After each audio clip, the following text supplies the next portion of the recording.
Je m'appelle Michel Ngorfaye. Je suis le président de la coopérative des cadres des Grands Moulins de Dakar et en même temps chargé des relations extérieures comme fonction essentielle aux Grands Moulins de Dakar. Aujourd'hui, vous venez de réceptionner 225 parcelles, justement après 7 ans de négociation. C'est une satisfaction. Une très grande satisfaction. Nous avons fait un périple de 7 ans, périple durant les 7 ans, durant lesquels nous avons eu beaucoup de télescopage. Nous avons pu sauter plusieurs haies, nous avons remporté plusieurs victoires, nous avons pu avoir l'adhésion des membres, du personnel, avoir la bénédiction de notre CODIR et en fin de compte, aujourd'hui, nous avons pu finaliser la démarche et nous venons de recevoir un lot de 235 parcelles, titres fonciers, qui ont été donnés par la direction des Grands Moulins, par le groupe Cibod, à son personnel, aux francs symboliques. Et cela est une satisfaction pour nous et pour l'ensemble du personnel. Vous avez dit dans le texte de multimilliards que c'est dans le cadre d'un dialogue franc que vous avez reçu, vous avez acquis ces parcelles. Justement, vous comptez pérenniser ce système de négociation pour satisfaire les revendications du personnel. Oui, c'est dans un dialogue que nous avons obtenu que la direction veuille donner des terrains au personnel parce que cela était une préoccupation. Avant cela, il y avait une enveloppe financière qui a été dégagée, distribuée à certaines personnes, c'était 4 ou 5 personnes qui faisaient le remboursement et d'autres personnes prenaient le relais. Un système de prêt qui était là, qui ne pouvait pas servir l'ensemble du personnel. Le nouveau directeur étant arrivé, il a vu qu'il fallait accélérer la cadence et pour donner des parcelles à un plus grand nombre de personnes. Alors il a engagé ce projet qui a abouti à la distribution de 235 parcelles. Aujourd'hui, nous sommes en train de transférer à 177 personnes qui sont encore actives au Grand Moulin de Dakar. Nous avons d'autres personnes qui sont parties à la retraite et qui auront leurs parcelles par la suite. Il y a de nouveaux travailleurs qui ont été recrutés par la suite. La direction a donné instruction de continuer les réflexions pour que tout homme, toute personne qui travaille au Grand Moulin, au finish, puisse bénéficier d'une parcelle. On a dit également que ça a pris beaucoup de temps. Pourquoi nous avons des démarches administratives depuis la CCOD, le comité au niveau des impôts et domaines, qui n'est pas rapide dans l'attribution. C'est un comité qui se réunit tous les 15 jours et vérifie l'ensemble des demandes au niveau national. Vous imaginez le nombre de demandes qu'ils ont sur leur table. Et nous avons patienté jusqu'à passer au niveau des impôts et domaines. Et il a fallu faire aussi le périple des différentes administrations pour finaliser l'acquisition. On a commis des experts qui devaient travailler, l'ensemble des directions qui devaient intervenir, la DESCOS, les impôts et domaines, l'urbanisme, le cadastre, le service d'hygiène, l'ONAS. Tous ces services représentent à peu près un nombre total de 14 services qui doivent intervenir, donner leur avis, des taxes à payer, des publications à faire. Parce que dans le journal officiel, il faut faire des publications pour voir s'il n'y a pas de contestation, pour que le terrain nous advienne de façon très légale. Donc tout ça a pris du temps, qui fait que c'est maintenant que ça peut aboutir, quoi. Voilà. En France ou bien en Wolof? D'accord. Bon, moi, c'est M. Omar Bassoum Touré. Je suis délégué du personnel ici au Grand Moulin de Dakar. En même temps, je suis membre du bureau de la coopérative. Voilà. Parlez-nous un peu de vos sentiments. Ouais. Voilà, tout d'abord, je rends grâce à Dieu. Et c'est avec beaucoup de fierté d'émotion et de satisfaction qu'on est là aujourd'hui vraiment à signer les premiers actes de signature des terrains des GMD. C'est vrai, il y a plusieurs soubresauts qui ont émaillé l'acquisition de ces parcelles, mais quand même, main dans la main, on est parvenu quand même à relever le défi. Tout le personnel est content, mais aussi nous remercions aussi notre direction générale, à savoir M. Franck Bavard, qui est le directeur général adjoint, et particulièrement aussi à M. Pape Abdoulaye Djigal, qui est notre directeur des ressources humaines, qui n'ont ménagé aucun effort pour la réussite de cet événement-là aujourd'hui. Après 7 ans d'attente et de démarches aujourd'hui, est-ce que donc, avec les conditions dans lesquelles sont établies la remise, ça vous rassure donc? Oui, ça nous rassure. Et tout ça, ça s'est passé dans un cadre de dialogue. C'est pour cela, moi personnellement, moi qui vous parle, le chèque qu'on a payé les terrains, ça m'a été remis. C'est moi-même qui a reçu le chèque de 143 millions que j'ai eu à déposer après là-bas au cabinet de notaire. Donc voilà, en fait, c'est la confiance. Ça montre qu'ici, délégués et direction, nous sommes des partenaires sociaux. Donc voilà. Donc ça nous rassure, c'est un sentiment de joie aujourd'hui et que tout le personnel est content. Tout le personnel, je dis, est content. Vraiment. Parce que nous, notre rôle premier, c'est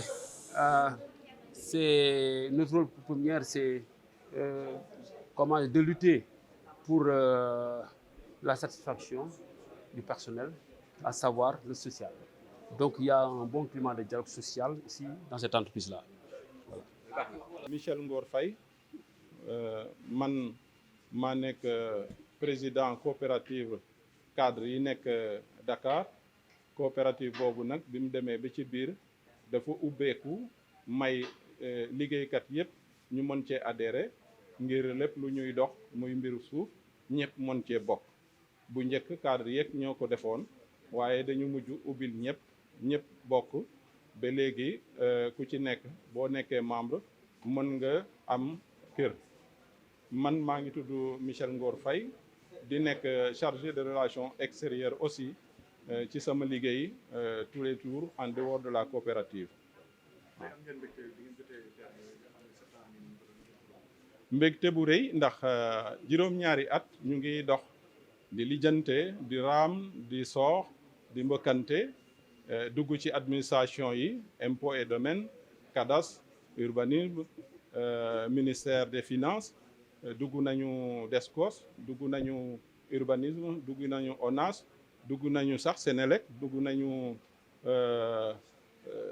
service d'hygiène donc am nañu fukki service ak ñeent yoo xam ne dañu leen dem toogaanu leen sikkimu leen laaj leen ba ñu jox ñu seen ndogal bi ñu amee ndogal yooyu yëpp la ñu def publication ci journaux yi ba xam ndax amul keneen ku wax leneen ci terrain bi bi nga xam ne def nañu publication yooyu ñëpp ànd ci waa DSCOS ànd ci encadré ñu ci la ñu toog juróom-ñaari at yoo xam ne dañu doon dox di lijjante loolu muy door a sotti tey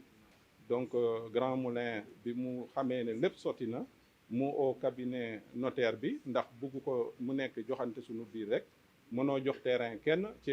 notaire taxawul donc notaire baa ngi fi tey bindal ñu ay acte sécuriser transaction bi ba ku ci ne boo jotee sa terrain mu doon loo xam ne doo ci am mbeteel suba ñu wax la li ci ne yëpp ñu dugg impôt et domaine gestu ba xam ndax maye dëgg la ndax am na ndëgg sa rëpp loolu yëpp gestu na ko benn ñu amul benn problème ku ne mën na signer mu bind directeur bi signer ki nga xam ne mooy jot kayit bi signer su boobaa ñu jël transaction bi yóbbu ko impôt et domaine def mutation ci turu ki nga xam ne moom terrain bi bu paree ñu defar ko titre foncier jox ko borom su boobaa moom lu mu xam ci terrain mu mën ko def. terrain yi ñu ngi nekk ci 235 terrains au total léegi li ñuy joxe ñooñu am na ñu bëri ñu dem retraite ñi quitté entreprise bi fi mu ne nii ñiy liggéey parce que juróom-ñaari at la am na ñu fi dem retraite donc ñi des di liggéey 177 la téeméer ak juróom-ñaar fukk ak juróom-ñaar ñooñu tey dañuy jot seeni parcelle seeni kayit cabinet bi gunge leen dégg ngeen léegi ñuy naan danañ fi bàyyi seen numéro téléphone pour képp ku am lu muy laaj leen ñoom ñu wuyu la donc bu ñu ci cëppandal ba ku ci ne dina jot titre foncier boo xam ne moo koy moom te titre foncier boobu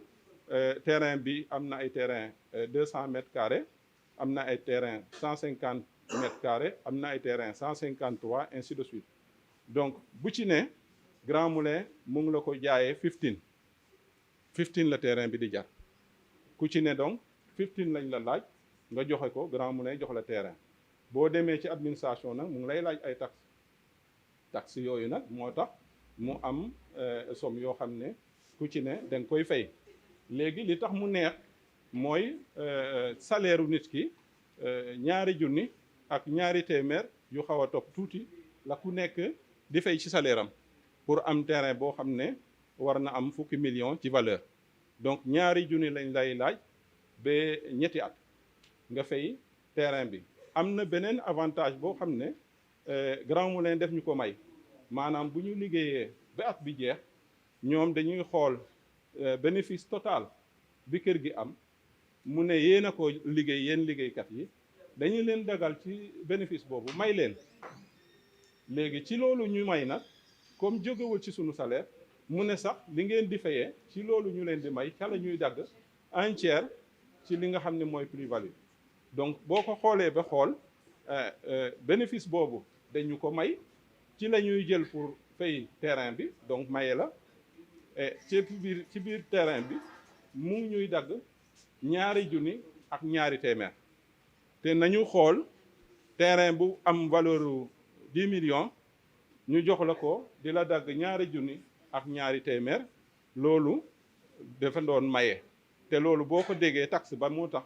ndax terrain bi ci boppam Grands Moulins mënoon na ko jaay 3 milliards bi ñu defee expertise bi mu ngi jar 3 milliards terrain boobu mu jaay ñu ko 235 francs ndax bu ci ne benn franc la benn 15 la donc mu jaay ñu ko 235 francs ñu cotiser 235 francs loolu yaakaar naa ne ku ne xam na ne loolu maye la amul fenn yoon boo mën a am terrain Diamniadio en face du port ñu ne la benn 15 lañ la ko jaayee kooku nag du jaayee dafa doon maye ñu di ko gërëmee administration loolu moo waral suñu mbégte tey.